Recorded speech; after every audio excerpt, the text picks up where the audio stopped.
మీ personal interviews మరియు వ్యాపార ప్రకటనల కొరకు ఈ నెంబర్ని సంప్రదించండి. నమస్తే, నేను మీ గోపి. వెల్కమ్ బ్యాక్ టు మనం టీవీ.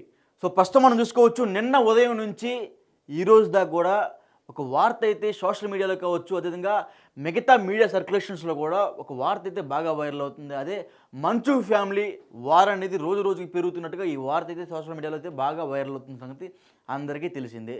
సో మనం చూసుకోవచ్చు, లాస్ట్ 2 years బ్యాక్ కూడా మంచు మనోజ్కి అదేవిధంగా మంచు విష్ణుకి ఒక వార్ జరిగింది. ఎక్కడో నంద్యాలలో మంచు మనోజ్ దాక్కొని ఉంటే ఆ ఇంటికి వెళ్ళి సారథి అనే ఒక మధ్యవర్తి వల్ల సో మంచు మనోజ్కి మంచు విష్ణుకి గొడవలు జరిగాయి. అప్పుడు ఆ సారథి మంచు విష్ణు కలిసి ఉండేవాళ్ళు బాగా సన్నిహితంగా. కానీ మరికొద్ది రోజులు ఆగిన తర్వాత వాళ్ళిద్దరి మధ్య ఏమొచ్చినట్టు తెలియలే, కానీ సారథి అదేవిధంగా మంచు మనోజ్కి కలిసి ఉంటున్నారు. సో కలిసి ఉన్న సమయంలో నంద్యాల దగ్గర ఏదో ఊర్లో వాళ్ళిద్దరికి అయితే బాగా ఘర్షణ జరగడం సంగతి అందరికీ తెలిసిన విషయమే. సోషల్ మీడియాలో కూడా బాగా వైరల్ అయిన సంగతి అందరికీ తెలిసినవి. సో అప్పుడు కూడా మా అన్న నన్ను కొడుతున్నాడు, సో మా భార్య మీద కొడుతున్నట్టుగా ఒక వార్తలు అయితే మంచు మనోజ్ నోటి నుంచే మనం విన్నాం. సో సేమ్ సీన్ రిపీట్ అయినట్టుగా నిన్న సండే ఉదయం సేమ్ సీన్ అయితే రిపోర్ట్ అయింది. కానీ నిన్న అన్న, ఈరోజు తండ్రి. సో నిన్న తండ్రి నన్ను కొట్టాడు అని 100 డైలీకి ఫోన్ చేసి పోలీసులు పిలిపించి, సార్ ఇట్లా నన్ను మా నాన్న మా ఆవిడని కొడుతున్నట్టుగా నిన్న పోలీసులు అయితే చెప్పడం జరిగింది. వెంటనే మోహన్ బాబు గారు కూడా చెప్పడం జరిగింది పోలీసులకి, నన్ను మా కొడుకు కొడుతున్నట్టుగా. సో ఈ విషయం అనేది మంచు విష్ణు దాకా వెళ్ళిపోయింది. అప్పుడే నిన్న ఈ సంఘటన జరిగినప్పుడు మంచు విష్ణు హైదరాబాద్లో లేడు. సో మంచు విష్ణు ఎక్కడ దుబాయ్లో షూటింగ్లో ఉన్నట్టుగా సమాచారం అందింది. సో ఆ సమాచారం అందినప్పుడు ఇవన్నీ వార్తలే, నేను చెప్పే ప్రతి ఒక్కరు వార్తలే జరిగినాయి అనేది వాళ్ళ పిఆర్ టీము మళ్ళీ బయటికి స్పష్టంగా చెప్పారు. వాళ్ళిద్దరి మధ్య ఏం లేదు, కేవలం ఫ్యామిలీ ఇష్యూస్ నడుస్తున్నాయి, ఇదంతా ఫేక్ అన్నట్టుగా వాళ్ళ పిఆర్ టీం స్పష్టం చేసినా సరే ఇప్పటికీ ఈ వార్తలు వస్తున్నాయి. సో ఈ వార్తల మీదే నేను చెప్పడం జరుగుతుంది. సో నిన్న దుబాయ్లో ఒక సినిమా షూటింగ్ పర్పస్ మీద మంచు విష్ణు గారు అక్కడికి వెళ్ళారు. సో ఈ గొడవ జరిగిందని తెలుసుకొని ఆయన హుటాహుటిన బయలుదేరి హైదరాబాద్కి రావడం జరిగింది ఈరోజు మార్నింగ్. సో ఈరోజు మార్నింగు మంచు మనోజ్ ఎక్కడో ఫామ్ హౌస్లో ఉన్నట్టుగా మంచు విష్ణు సంగతి ఇక్కడ హైదరాబాద్ వచ్చిన సంగతి మంచు మనోజ్కి తెలిసి ఆయన ఎక్కడో దూరంగా ఏదో ఫామ్ హౌస్లో ఉండి బయట ప్రైవేట్ సెక్యూరిటీని పెట్టుకొని, అంటే మళ్ళీ అన్న వచ్చి ఎక్కడ దాడి చేస్తాడనే భయంతో ప్రైవేట్ సెక్యూరిటీ పెట్టుకున్నారా అనే అనుమానాలు కూడా మనకైతే వ్యక్తం అవుతున్నాయి. సో మనం చూసుకోవచ్చు, హై సెక్యూరిటీ వెనకమాల బౌన్సర్స్ అన్నీ బాగా బలంగా దిట్టంగా ఉన్నారు. అంటే అన్న ఏమన్నా మళ్ళీ దాడి చేస్తాడని భయంతో హై సెక్యూరిటీని అక్కడ పెట్టారా, లేకపోతే తండ్రి ఏమన్నా దాడి చేస్తాడని భయంతో హై సెక్యూరిటీని పెట్టుకున్నారనేది ఒక చర్చగా నిలిచింది. అదేవిధంగా ఈ విధంగా ప్రజల్లో కూడా ఒక అనుమానాలు అయితే వ్యక్తమవుతడం జరుగుతుంది. మనం చూసుకోవచ్చు, కేవలం వీళ్ళిద్దరికీ ఈ గొడవ రావడానికి కారణం ఆస్తుల వివాదం అన్నట్టుగా మనకు కనబడుతుంది. సో ఈ ఆస్తులు ఏంటంటే మోహన్ బాబు యూనివర్సిటీ, అదేవిధంగా కొన్ని షేర్స్ ప్రాపర్టీస్ వల్ల ఈ ఆస్తులు అనేది రోజు రోజుకి కనబడుతుంది. అంటే రోజుకి మీడియాలో అనేది బాగా ఎక్కువ అవుతుంది.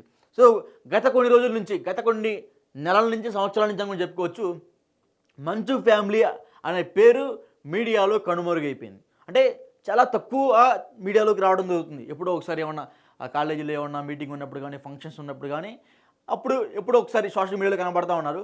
సో ఈ మధ్యకాలంలో మళ్ళీ సోషల్ మీడియాలో ఎక్కడ కనబడట్లా. ఎప్పుడో మోహన్ బాబు గారు ఒక సినిమా తీసేశారు, ఆ సినిమా కూడా ఏదో ఫ్లాప్ అయినట్టుగా మనకు కనపడింది. సో ఆ ఫ్లాప్ అయిన దగ్గర నుంచి మోహన్ బాబు గారు కూడా పెద్ద కనబడట్లే మీడియాలో. సో ఈ మంచు విష్ణు గారి సినిమా కూడా ఇప్పుడు వచ్చింది ఒకటి, ఆ సినిమా కూడా కొంచెం యావరేజ్ సినిమాగా నిలిచింది. అప్పటి నుంచి కూడా ఈయన కనబడట్లేదు. ఎక్కడో ఒక సెలూన్ ఓపెనింగ్కి ఇక్కడికి వచ్చారు. సో అక్కడ మొన్న కనపడటం జరిగింది. సో ఈ మధ్యకాలంలో మళ్ళీ అక్కడ కనపడలేదు. మంచు విష్ణు గారి మీద కూడా ఈ మధ్య కాలంలో బాగా ట్రోల్స్ ఎక్కువైనాయి. సో ఈ ట్రోల్స్ తగ్గించుకోవడానికో లేకపోతే ఎందుకో కానీ ఈ మధ్యకాలంలో వాళ్ళైతే మీడియాలోకి రావట్లేదు. కానీ 2 సంవత్సరాల క్రితం ఎట్లయితే గొడవ జరిగింది, ఈ గొడవ కేవలం సరదాగా చేసాం, ఏదో ప్రాంక్ చేసాం అన్నట్టుగా వాళ్ళు చెప్పడం జరిగింది. కానీ ఇది కూడా ప్రాంకా, మోహన్ బాబు గారు మంచు మనోజ్ గారికి జరిగిన గొడవ కూడా ప్రాంకా అన్నట్టు కూడా అందరికి అనుమానాలు వ్యక్తమవుతున్నాయి. అంటే ఈ 2 సంవత్సరాలు మీడియా పట్టించుకోవట్లేదు కాబట్టి మళ్ళీ మీడియాలోకి రావాలంటే ఏదో ఒక గలాటా సృష్టించుకొని మీడియాలోకి వచ్చి మళ్ళీ వాళ్ళ పేర్లు జనాలకు గుర్తు చేసే విధంగా ఈ విధంగా గొడవలు క్రియేట్ చేస్తున్నారు అన్నట్టుగా చాలామంది జనాలు అనుకుంటున్నారు. ఎందుకంటే మీ ఫ్యామిలీలో ఇది కొత్త కాదన్నట్టుగా జనాలు కూడా అనుకుంటున్నారు. ప్రతి ఒక్క వన్ ఇయర్ బయటకు వస్తూ ఉంటారు, ఇట్లా గొడవ పడుకుంటూ ఉంటారు. జనాల మొత్తాన్ని మళ్ళీ ప్రాంక్ అయినట్టుగా చెప్పేస్తారు జనాలకి. అంటే జనాలు చూసేవాళ్ళు పిచ్చోళ్ళు అవుతున్నారా, లేకపోతే మీ జనాలు పిచ్చోళ్ళు చేస్తున్నారా తెలియట్లేదు. అంటే కేవలం మీడియా అటెన్షన్ గ్రాప్ చేసుకోవడానికి ఎన్ని చేస్తున్నారా, లేకపోతే నిజంగానే పర్సనల్ గొడవలు ఉన్నాయా?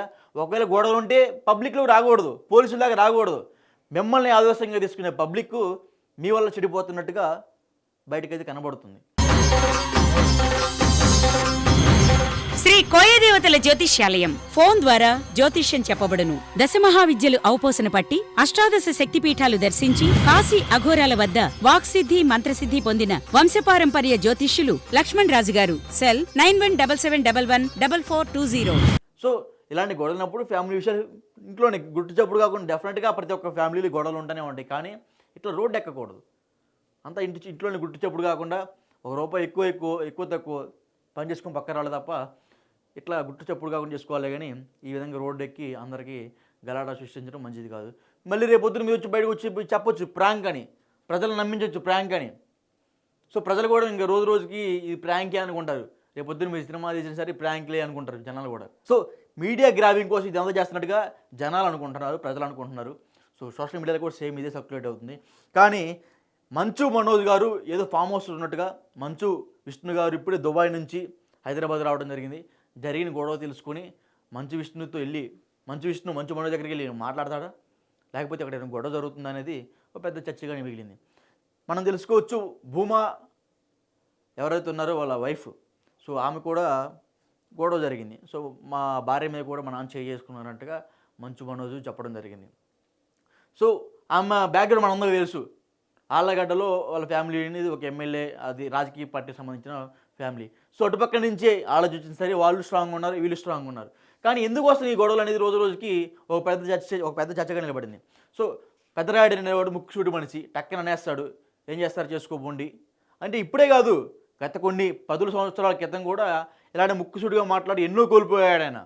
ఎన్నో సాధించుకున్నాడు, ఎంతోమందిని భయపెట్టాడు, ఎంతోమందిని ఏదో చేశాడు ఆయన ముక్కుసూటి మనస్తత్వంతో.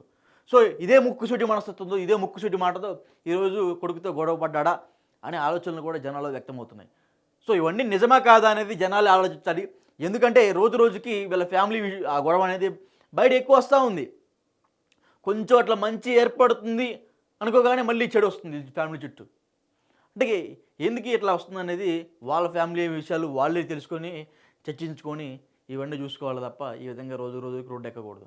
సో మనం చూసుకోవచ్చు, రీసెంట్ టైమ్స్లో ఆయన మా అసోసియేషన్కి నియమితుడు అధ్యక్షుడు అయ్యాడు, ఎవరు విష్ణు గారు. సో అప్పటి నుంచి కూడా కొంచెం కామ్ డౌన్ అయిపోయారు. ఎందుకులే వీళ్ళతో ఇటు సోషల్ మీడియా వాళ్ళు ఎందుకు, సర్క్యులేషన్ ఎందుకు, అనవసరంగా ట్రోల్స్ ఎందుకు అన్నట్టు పాపం ఆయన ఎప్పటికప్పటికి పాపం ఆయన తగ్గుకుంటూ వస్తున్నాడు. కానీ ఏదో గొడవ జనాలు మళ్ళీ రావాలంటే ఏదో గొడవ వస్తుంది. మళ్ళీ ఎందుకు చేస్తున్నారో అర్థం కావట్లేదు. పాపం ఆయన కొన్ని 100 కోట్ల బడ్జెట్ పెట్టి పాపం కన్నప్ప అనే సినిమా చేస్తున్నాడు. సో అది కూడా మళ్ళీ నెక్స్ట్ ఇయర్లో ఆ పై వచ్చే నెక్స్ట్ ఇయర్ రాబోతుంది. సో అంతలోనే మళ్ళీ గొడవలు, నష్టపోతే రూపాయి కాదు 2 రూపాయలు కాదు కోట్ల రూపాయలు నష్టపోతారని వాళ్ళ బాధ వాళ్ళది. ఈ గొడవలు అంటే తండ్రి పెద్ద కొడుకు కలిసి ఉంటారు, చిన్న కొడుకు తల్లి కలిసి ఉంటారు, అక్క కూడా కలిసి ఉంటుందన్నట్టుగా కొన్ని వార్తలు వచ్చాయి. అంటే మంచు మనోజ్కి మంచు లక్ష్మి బాగా అండగా నిలబడుతున్నట్టుగా కొన్ని వార్తలు వచ్చాయి. అంటే మంచు విష్ణు దుబాయ్ నుంచి వచ్చిందాక కూడా మంచు లక్ష్మి అడిగి రాలేదా? ఎందుకు రాలేదు? మంచు మనోజ్ అంటే ఇష్టమని రాలేదా అనే అంశాలు కూడా జనాల్లో ఒక ఆలోచనాత్మకంగా వాళ్ళు ఆలోచించే విధంగా అయితే ఈ అంశాలు అనేది జనాలకు వెళ్తున్నాయి. సో వీళ్ళందరూ కలిసి ఉన్నారు. విష్ణు అదేవిధంగా మోహన్ బాబు గారు విడిగా ఉన్నట్టుగా జనాలు అనుకునే పరిస్థితికి వచ్చింది ఇప్పుడు. అంటే మీరందరూ జనాలకి ఒక సూచనాత్మకంగా మీరే ఆదర్శంగా ఉండాలి తప్ప ఈ విధంగా ప్రతిదానికి చిన్నదానికి రోడ్డు ఎక్కడం, ఈ విధంగా ప్రతి చిన్నదానికి హాస్పిటల్కి పాలవడం, మీడియా పాలవడం అనేది చాలా కరెక్ట్ కాదని నా ఉద్దేశం, ప్రజల ఉద్దేశం కూడా. సో ఎనీవే నిన్న ఏ అయితే గొడవ జరిగిందో ఆ గొడవ జరిగిందనేది అఫీషియల్గా అయితే ఎటువంటి ఇన్ఫర్మేషన్ లేదు. కేవలం నిన్న జరిగే సర్క్యులేషన్స్, అదేవిధంగా నిన్న నైట్ మంచు మనోజ్ గారు బంజారా హిల్స్లో ఒక ప్రైవేట్ ఆసుపత్రికి వెళ్తున్న సమయంలో చాలామంది చూశారు. అంటే నిన్న పొద్దున్న గొడవ జరిగింది, ఈరోజు నైట్ హాస్పిటల్కి వెళ్ళినట్టుగా ఒక సమాచారం వచ్చింది.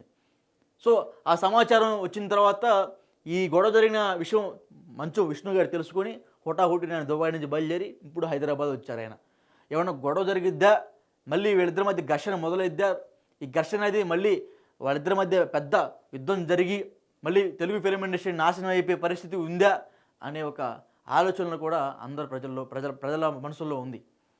సో ఇప్పటికైనా సరే మీ అభిమానుల తరపు నుంచి, మా తరపు నుంచి, మీడియా తరపు నుంచి మీరందరూ కలిసి ఉండాలని కోరుకుంటున్నాం.